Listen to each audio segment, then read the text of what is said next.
All right. This book by Ahmed Rashid, which I'm discussing in this video, has been published in different forms, different editions. Originally, it was published in 2000 under the title Taliban, Islam, Oil, and the New Great Game in Central Asia. At the time when the book was published, its topic wasn't as popular. There was not much attention devoted to Taliban and the growth of these Islamic extremist groups in Central Asia and the Middle East, the related group Al-Qaeda, which is different but related to the development of Taliban. But after the publication of the book, the 9/11 happened, the terrorist attacks on American soil. And suddenly, the subject matter of the book, this project, Rashid's project, was justified. I mean, it was the attention to the topic was hugely, dramatically justified. So in 2002, a different different edition of the book comes out with a new foreword. That foreword includes some comments on the 9/11 terrorist attacks and the U.S. military involvement in Afghanistan and possible outcomes of that. But in 2010, the official second edition of the book comes out with the title Taliban, Militant Islam, Oil, and Fundamentalism in Central Asia. And Rashid here, in the introduction to the second edition of the book, he says, I had two options. One was to revise go through all of the chapters and revise everything according to what has happened in the meantime. And the second option was to just add a final chapter to the book. And he chooses the second option. And I'm glad that he chose the second option, because the original book took over 20 years to be written. And it really shows the analyses in the book, the descriptions are so multi-layered, so complex. And that final chapter is a little bit different. It's not as in-depth because not as much time has gotten into writing it. So the depth of the original part of the book, the main body of the text, is just so outstanding. The last chapter, added in 2010, provides important updates. Obviously very important, extremely depressing to read about what happened following the publication, and things didn't get better. And with the involvement of the US and the European countries, they all, in some sense, the conflict became explicit, but there was also a development in Taliban, growth in terms of sophistication, ability, how much they were willing to spend and sacrifice, their conviction, and the spread in different countries in the region, neighboring countries and some distant countries. My discussion in this video is the book. I'm not talking here about Taliban. I'm talking about Rashid's book. And this is one of those books that I would recommend if you're interested in Afghanistan history, history of Taliban, its relationship with Islam. It's a great book if you also enjoy just some great writing by a journalist who has spent a lifetime in the region. Lots of first-hand accounts. There's so many situations where he was just in the right place in the right time, near the right people to get his information. The book is divided into three parts, and you can regard these three parts in terms of three different ways of telling the same story. So it's the story of the emergence and development of Taliban in the mid and late 1990s. And you can place this organization, you can place this object of analysis, the object of our attention, Taliban, not just within one framework, but within multiple frameworks. And that's what the three parts of the book are doing. In the first part of the book, Taliban and its analysis is placed within a framework that is primarily political and military. So how did Taliban emerge within the context of military conflicts and political developments in Afghanistan in relation to the Soviet attacks and later other events? So the first part is military, political. The second part, then the framework changes. Now we are talking about Taliban in relation and with respect to Islam and different interpretations of Islam and culture, and changes in the culture of Afghanistan. How diversity and celebration of differences was replaced with kind of strict readings of Islamic rule. And in the third part, so after politics and religious cultural analyses, we get to the new great game. Now Taliban is being discussed within the framework of oil, natural resources in general, and the involvement of different agents that interact with our main object, main target of investigation. And those include foreign investments for oil companies, South American oil company, and competing North American oil companies. So what we are reading about, this organization, is involved in a culture. It has a history. It belongs to a history, a broader history of Afghanistan and its neighbors. That history involves political, military events. It involves religion and culture, and it also involves economic relationships. This is a general note about the style of the book. The way Rashid covers the principal actors, groups, cities, places, the sites of actions and events is very sympathetic, nuanced, and there is reverence in his style. And not only regarding people, but history itself. He regards history with reverence, and the cities and cultures, and general just places that he writes about. His treatment of Mazar-e-Sharif, Balkh, the nearby city, or the remnants of the city, Herat. And that reverence makes the book even more tragic than simple factual chronicles would have been. So in the rest of the video, I'm going to read passages that I have selected from the book, just a very few, handful of passages, which I think would help in introducing the book to you. If you're interested in reading the rest of the book, it might give you some flavor about what the book is about, how it is written. The first passage is taken from page 1. Let's read. It was March 1997, and for 2.5 years, Kandahar had been the capital of the fierce Taliban Islamic warriors who had conquered 2/3 of Afghanistan and were now battling to conquer the rest of the country. A handful of Taliban had fought the Soviet Red Army in the 1980s. More had fought the regime of President Najibullah, who had hung on to power for 4 years after Soviet troops withdrew from Afghanistan in 1989. But the vast majority had never fought the communists and were young Quranic students drawn from hundreds of madrasas, Islamic theology schools, that had been set up in Afghan refugee camps in Pakistan.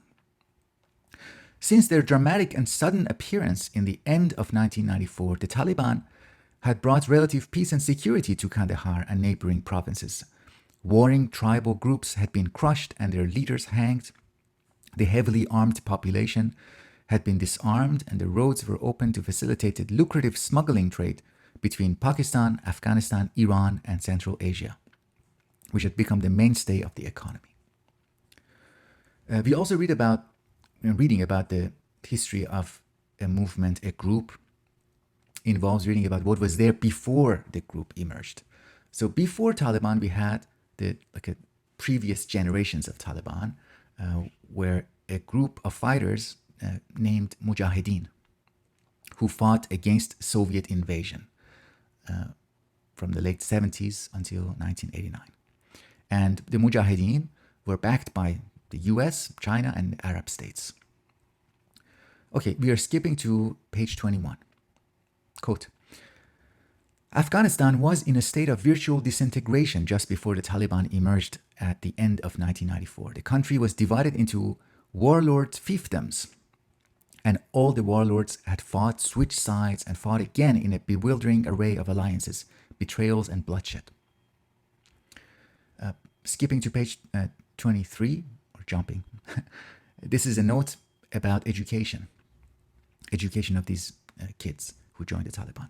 Quote, the younger Taliban barely knew their own country or history, but from their madrasas, they learned about the ideal Islamic society created by the Prophet Muhammad 1,400 years ago. And this is what they wanted to emulate. Page 32, we read, quote, many of these young warriors did not even know the history of their own country or the story of the jihad against the Soviets. These boys were a world apart from the Mujahideen whom I had got to know during the 1980s. Men who could recount their tribal and clan lineages, remembered their abandoned farms and valleys with nostalgia, and recounted legends and stories from Afghan history. These boys were from a generation who had never seen their country at peace, and Afghanistan not at war with invaders and itself. They had no memories of their tribes, their elders, their neighbors, nor the complex ethnic mix of peoples that often made up their villages and their homeland. These boys were what the war had thrown up like the sea's surrender on the beach of history. They had no memories of the past, no plans of the future, while the present was everything. The present was everything. They were literally the orphans of the war, the rootless and the restless, the jobless and the economically deprived with little self-knowledge. So this is the cutting away, the severance of their relationship with history, with one's own history, with one's own past. I think is not an accidental feature. I think it is an essential feature of this kind of radicalization, this kind of extremism, this kind of extreme involvement and total and absolute conviction. I think that is only enabled when you live in the present only and you sever your ties to the past. A related theme or topic here we can discuss in passing comes from evolutionary psychology, evolutionary theory. In evolutionary psychology or evolutionary biology, we have a distinction between two life strategies, the so-called fast life history strategy and the slow life history strategies. And many species, including humans, have the genetic predispositions. We are endowed to have to adopt both of these life history strategies. We are endowed to be capable of detecting an environment where in that environment, you can't afford to invest in a long-term lifestyle. You can't invest in having just one or two kids and investing heavily in the education of those kids. That's a slow life strategy, which is enabled by a relatively friendly, resourceful, full of resources environment. By contrast, when the environment doesn't offer much resources for survival, when the environmental conditions are harsh and it is difficult to survive, the organisms are forced into adopting the so-called fast life history strategy, living fast, quick procreation, having lots of kids, not investing much in them. The main relation is to the present as opposed to the distant past in the case of humans, and the distant future. Distant future doesn't make sense in that kind of harsh settings. An important demonstration of this cutting ties in history, denying history, even like adopting a very destructive attitude towards time, towards long-term view of time and history and the future, shows up in the treatment of those Buddha statues. This is a passage from page 76. On 18th of September 1997, just 5 days after they occupied Bamiyan, Taliban fighters dynamited the head of the small Buddha colossus, blowing its face away. They fired rockets at the Buddha's groin, damaging the luxurious folds of the figure and destroying the intricate frescoes in the niche where the statue stood. The two Buddhas, Afghanistan's greatest archaeological heritage, had stood for nearly 2,000 years and had withstood the assault of the Mongols. Now the Taliban were destroying them. Part 2 of the book, which is related to Islam, its relationship with Taliban. We are on page 82 of this edition that I have. Quote, Islam has been the bedrock, maybe we should say had been. Okay, let's go with the author. Islam has been the bedrock of the unity of Afghanistan's diverse and multi-ethnic peoples, while jihad has frequently provided the principal mobilizing factor for Afghan nationalism during the resistance against the British and the Russians. Afghan mullahs, the religious leading figures, Afghan mullahs were never known to push Islam down people's throats, and sectarianism was not a political issue until recently. Until 1992, Hindus, Sikhs, and Jews played a significant role in the country's economy. This is another reason why the book, going through the events, the relatively more recent developments, is so heartbreaking, because the Afghan history is really something to be proud of, something to celebrate. But unfortunately, this was the case at the large scale only until 1992. On page 83, we read, after 1992, the brutal civil war destroyed this age-old Afghan tolerance and consensus. The civil war has divided Islamic sects and ethnic groups in a way that before was unimaginable to ordinary Afghans. Massoud's massacre of the Hazaras in Kabul in 1995, the Hazaras massacre of the Taliban in Mazar in 1997, and the Taliban massacres of Hazaras and Uzbeks in 1998 has no precedence in Afghan history, and perhaps has irreparably damaged the fabric of the country's national and religious soul. The Taliban's deliberate anti-Shia program has denigrated Islam and the unity of the country as minority groups tried to flee the country en masse. For the first time in Afghanistan's history, the unifying factor of Islam has become a lethal weapon in the hands of extremists, a force for division, fragmentation, and enormous bloodletting. All right, so now I don't want this video to become too long. I'm going to jump to the final chapter added in 2010 to the second edition of the book. One of the main themes that we read about, this echoes same points in previous chapters. This point, the theme, is about foreign intervention, which many times is presented as foreign aids, which changes the dynamic within the country. The organization, group, or tribe that you help as a foreign kind of interventionist, it matters, of course. But the point here is that sending help into a country doesn't mean helping the country, because the person that you make powerful with your aid doesn't necessarily have the benefit of everybody in mind. But aside from that theme, the more general, more maybe subtle point, there were also some more obvious mistakes committed by the US government. So we are reading, quote, Afghanistan fell victim to the Bush strategy of preserving US resources, money, and troops for Iraq. So very excited and happy by their rapid success in Afghanistan, George W. Bush decided that, okay, it's now time to do the same in Iraq.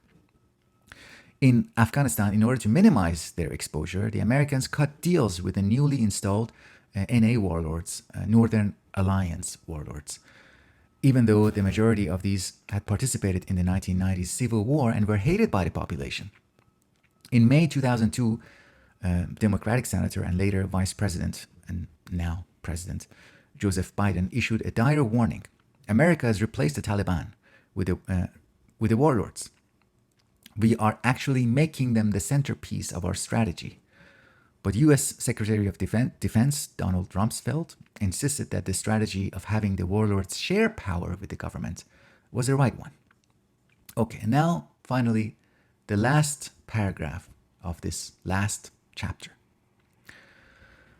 Quote, the spread of the Taliban as a role model for Islamic extremism in the region, as a militant force to impose Sharia and its interpretation of Islam on the population, and as an armed group aiming to overthrow local state structures, has continued because of the lack of resolve and policies by local regimes and the international community.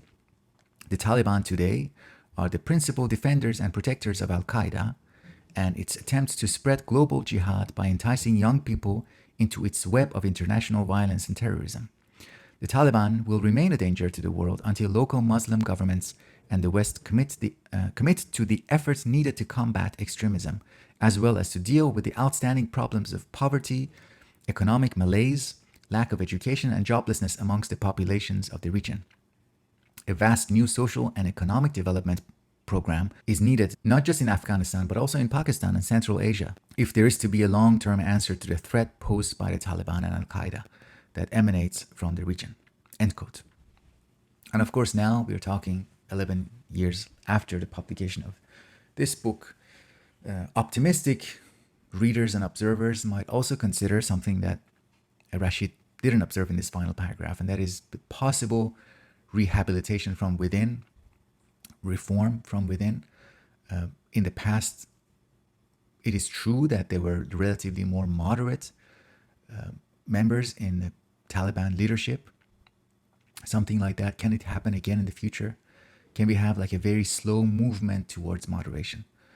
Or is the movement only in the direction of extremism? Anyways, thank you for your attention. If you have comments, thoughts, feedback, I would love to hear them. Otherwise, until next time.